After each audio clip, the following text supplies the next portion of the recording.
जय सिया राम। हनुमान की जन्म की कथा। भगवान शंकर भगवती सती के साथ कैलाश के एक उत्तम शिखर पर विराजमान थे। वृक्ष की घनी छाया में उनके शरीर पर भूरे रंग की जटाएं बिखरी हुई थी। हाथ में रुद्राक्षी माला, गले में सांप और सामने ही नंदी बैठा हुआ था। उनके अनुचर वहां से कुछ दूर परस्पर अनेकों प्रकार की क्रीड़ाएं कर रहे थे।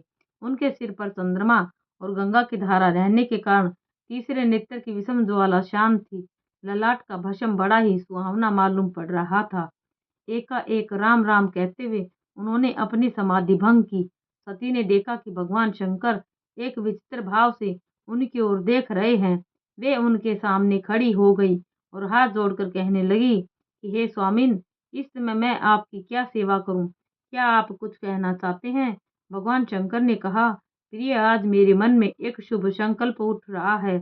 मैं सोच रहा हूँ कि जिनका मैं निरंतर ध्यान किया करता हूँ, जिनके नामों को रट रट कर गदगद होता रहता हूँ, जिनके वास्तविक स्वरूप का स्मरण करके मैं समाधिस्थ हो जाता हूँ, वे ही मेरे भगवान, वे ही मेरे प्रभु अवतार ग्रहण करके संसार में आ रहे हैं। सभी देवता उनके साथ अवतार लेकर उनकी सेवा का सुयोग प्राप्त करना चाहते हैं। तब मैं ही क्यों वंचित रहूं? मैं भी वहीं चलूं और उनकी सेवा करके अपनी युग युग की लालसा पूर्ण करूं और अपने जीवन को सफल बनाऊं। भगवान शंकर की यह बात सुनकर सती सहसा यह न सोच सकी कि इस समय क्या उचित है और क्या अनुचित है। उनके मन में दो तरह के भाव उठ रहे थे।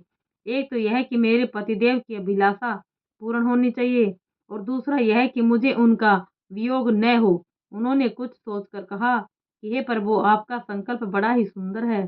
जैसे मैं अपने इष्ट देव की आपकी सेवा करना चाहती हूँ, वैसे ही आप भी अपने इष्ट देव की सेवा करना चाहते हैं।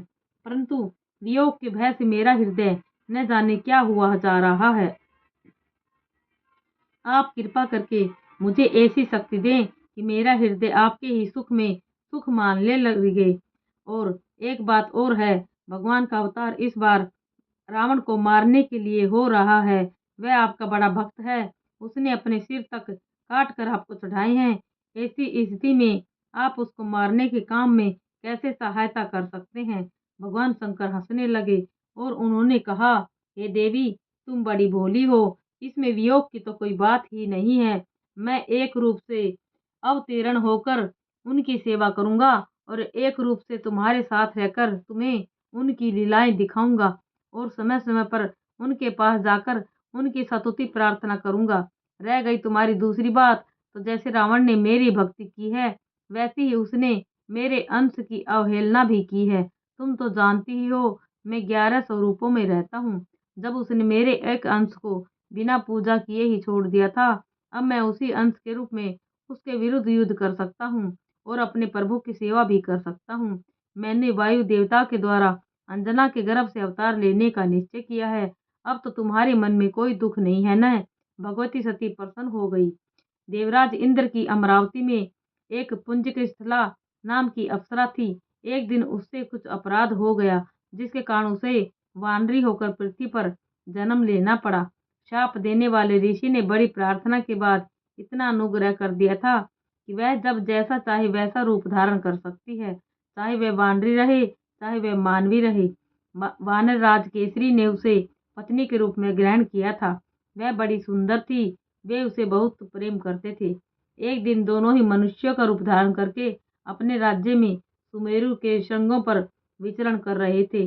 मंद मंद वायु बह रही थी। वायु के एक हल्के से झोंके से अंजना की साड़ी का पल्ला उड़ गया। अंजना को ऐसा मालूम हुआ कि मुझे कोई स्पर्श कर रहा है। वह अपने कपड़ों को संभालती हुई अलग खड़ी हो गई और उसने डांटते हुए कहा, ऐसा ढीठ कौन है जो मेरा पतिव्रत नष्ट करना चाहता है?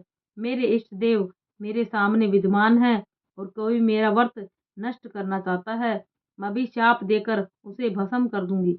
उसे प्रतीत हुआ मानो वायुदेव कह रहे हैं, हे देवी, मैंने तुम्हारा व्रत नष्ट नहीं किया है। हे देवी, तुम्हें ऐसा पुत्र होगा जो शक्ति में मेरे समान होगा, बल और बुद्धि में उसकी कोई समानता नहीं कर सकेगा।